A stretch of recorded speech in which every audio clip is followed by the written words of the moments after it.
Hi అండి. Welcome to my channel. Tirumala శ్రీవారి గురించి అయితే ప్రతిరోజు కూడా మీకు స్వామివారి గురించి అయితే షేర్ చేస్తున్నాను కదా. ఇంకా ఈరోజు వీడియోలో కూడా శ్రీవారి వారాంత సేవలు అయితే మీతో షేర్ చేస్తున్నానండి. అంటే తిరుమలలో ప్రతి వారం జరిగే సేవల వివరాలన్నమాట. ఇంకా వీడియోని అయితే ఎక్కడ స్కిప్ చేయకుండా అయితే చూడండి. ఇంకా అసలు వారాంత సేవలు అంటే ఏంటిది కూడా మీతో షేర్ చేస్తానండి. తిరుమలలో ప్రతిరోజు కూడా స్వామివారికి నిత్య కైంకర్యాలతో పాటు ఒక ప్రత్యేక సేవ అయితే నిర్వహిస్తారు. వీటినే వారాంత సేవలు అంటారు. ఈ సేవల్లో పాల్గొనడానికి పరిమిత సంఖ్యలో మాత్రమే భక్తులకైతే టికెట్లు అయితే జారీ చేస్తారు. ఇక సోమవారం విశేషమైన పూజ ఏంటి అంటే ప్రతి సోమవారం కూడా స్వామివారికి చతుర్దశ కలశ విశేష పూజ అయితే నిర్వహిస్తారు. ఈ సేవలో 7 కలశాల్లో నువ్వుల నూనె, పాలు, పెరుగు, నెయ్యి, అక్షింతలు, దర్భ, పంచగవ్యం, మిగిలిన 7 కలశాల్లో శుద్ధ జలాన్ని నింపి మొత్తం 14 కలశాలతో శ్రీదేవి, భూదేవి, నారాయణ సూక్తాల పారాయణం మధ్య అయితే తిరుమంజనం నిర్వహిస్తారు.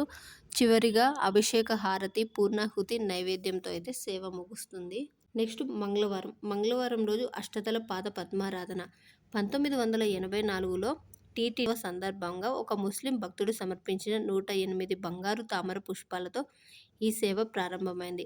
అర్చకులు స్వామివారి 108 దివ్య నామాలతో పారాయణం చేస్తూ ప్రతి నామానికి ఒక బంగారు తామర పుష్పాన్ని శ్రీవారి పాదాల వద్ద సమర్పిస్తారు.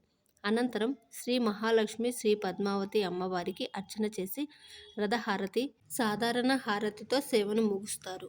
బుధవారం రోజు సహస్ర కలశాభిషేకం.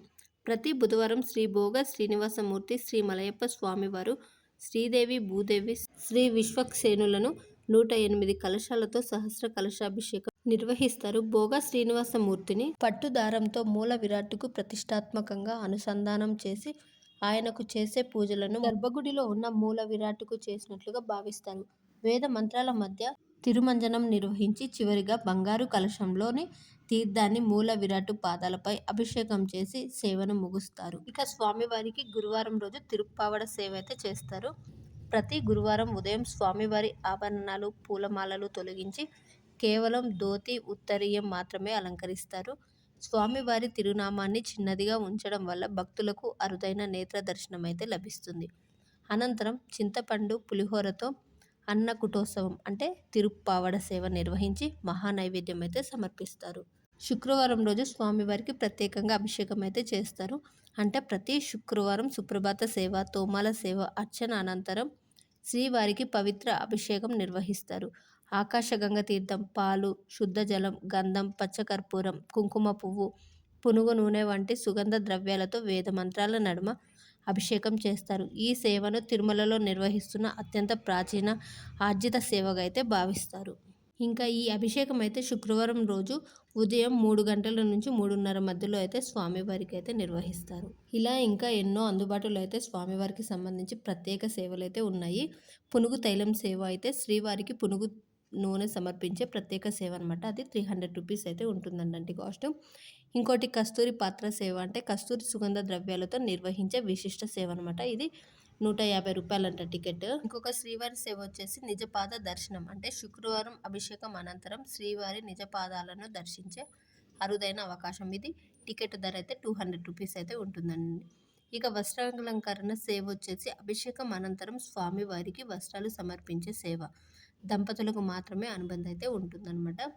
ఇక ఈ విధంగా స్వామివారికి సంబంధించి అయితే మనం కొన్ని సేవల గురించి, ఇక వారాంతపు సేవల గురించి కూడా ఈరోజు వీడియోలో అయితే షేర్ చేశాను కదా. ఇంకా మీకైతే ఈ వీడియో నచ్చిందనేసి అనుకుంటున్నాను. ఇంకా ఇప్పటివరకు మీరు ఈ సోమవారం నుంచి శుక్రవారం వరకు జరిగే సేవల్లో ఇక ఏ సేవకు వెళ్ళారు అన్నది కూడా నాకు కామెంట్ చేయడం మాత్రం మర్చిపోవద్దు.